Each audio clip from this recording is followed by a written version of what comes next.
I'm Gwen Hendrix. And this is my most recent piece. It's called Descent. I work from an intuitive process, which is I don't have a concept before I start working. I usually pick out a substrate, and then I pick one or two colors. I'll lay them down with a brush, and then I'll use a palette knife or a grouting tool to come in and make marks. After I let this dry, I'll come back in and I'll add a second layer. And usually at that point, I will come in and mask circles or squares or some other markings that I want to make. Or I'll actually come in with paint and paint it with a palette knife and make swooping marks with the palette knife. Then I'll come in and add a third layer, and in this case was the checkerboard pattern that you see here, which I made. I cut out of contact paper and then put it down and then came in with my final color over the top of this piece. I enjoy working in this intuitive process because I don't have to plan anything. There's nothing that I need to know ahead of time other than, oh, do I want to paint on silk today? Do I want to paint on Encostaflex? So I enjoy just the random not knowing of what's going to happen in my work. Color, I use textile pigments, which are different than regular paints. They're mixed with a base extender, and they come in opaque and transparent. So in this instance, I'm using a transparent base. If I paint on black, I'll use an opaque base. And that's really all I can tell you about my process. So if anybody has any questions. So one of the things that I see are a lot of repeating designs in your work. I see a lot of circles, I see a lot of squares. The squares sometimes touch each other, become checkerboards, sometimes they're on their own. Is there any meaning behind the use of any of those? Do they have any symbolism to you, or are they just shapes that really appeal to you? They're shapes that I just gravitate to. I just randomly pick shapes. Squares are usually easy because I have a square block sitting on my table, and I'll trace around it, and there's my square block. Or I'll make patterns out of silk thermofax screens and screen print certain patterns like I did on the other fabric pieces. So one of the things that I also see is there's a tremendous amount of depth in your pieces, especially the newer works. How do you know when you're done? Because I mean, you can almost fall into it. It's got so much depth in it, and you can just see through layers and layers and layers. You know, do you ever come back to things later and say, oh, it needs a little more, it needs another layer, or do you just get to a point where you say, yes, that's done. I'm curious. That actually does happen. You know, all of a sudden the checkerboard started to come out in this piece. And it's like, I need two more. So I put out two more, and then once it was done, it's like, bam, down the rabbit hole, and here it is. You know, so it's that sort of thing. You just kind of work it through the process and see at what point the layers resonate with you.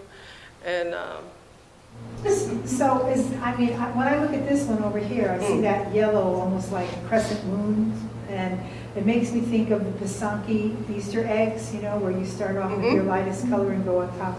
I mean, is that, so was yellow the first color on that, or did that? It probably was. It probably was. Probably yellow, and it's actually scarlet, but it reads as pink.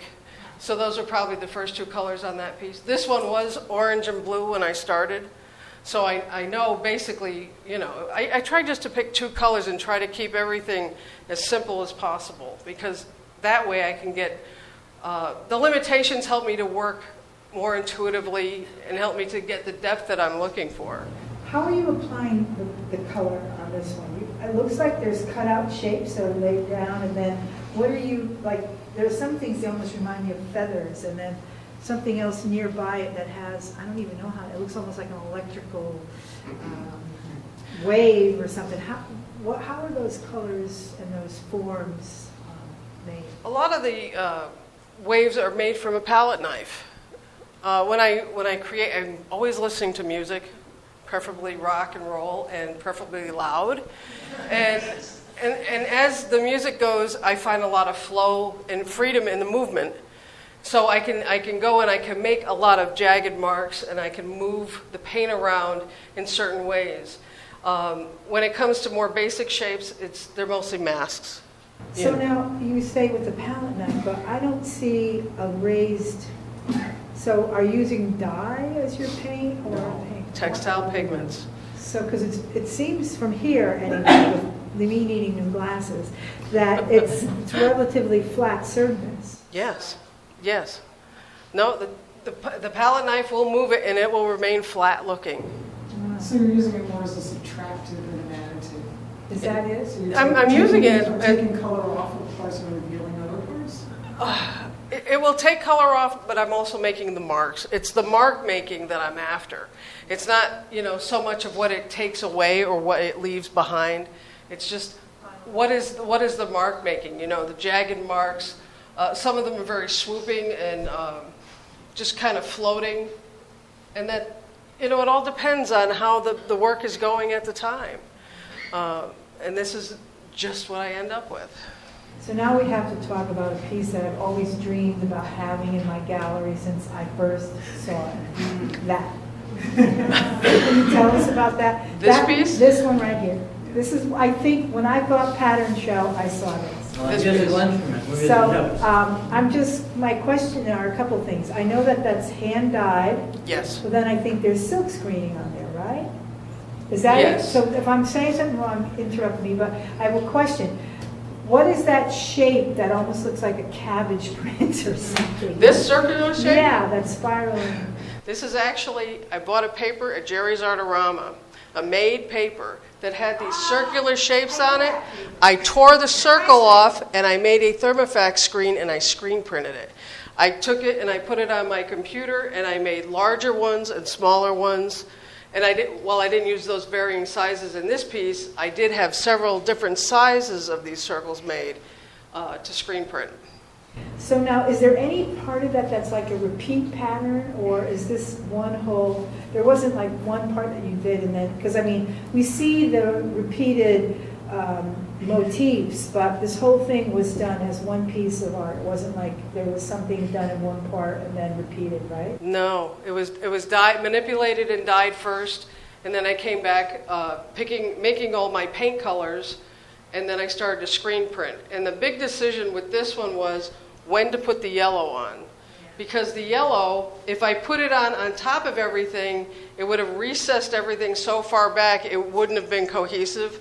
So I decided to put it down before the final color of green, and that made it work.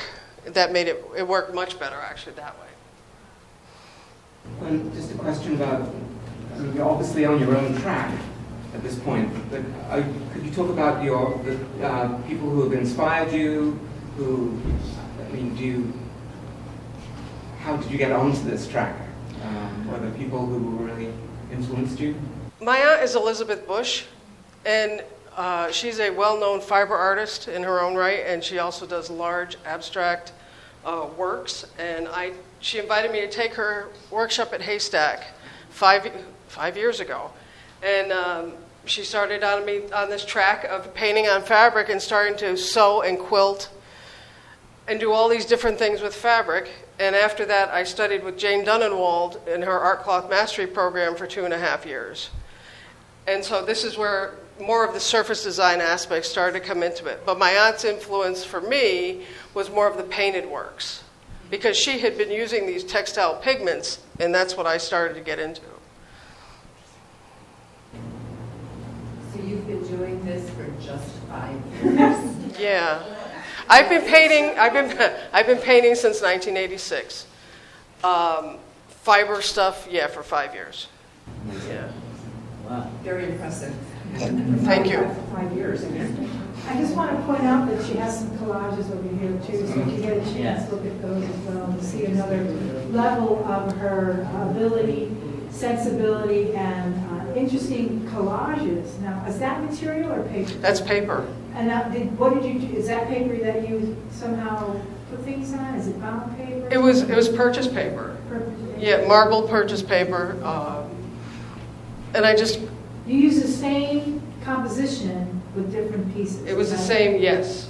And they were all cut at the same time. And then I rearranged the elements to make them cohesive. How did you develop your color sense?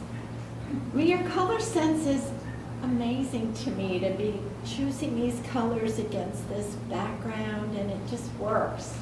I think when I studied, And these are so joyful and colorful. And I think it was when I started painting watercolors in 1986. I enjoyed learning about all the different colors, and then you buy them already made in tubes, and then all of a sudden, well, what happens when you start mixing your own, and you make your color charts?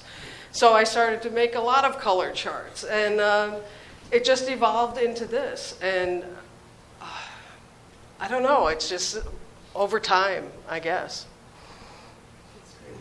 You're a master then.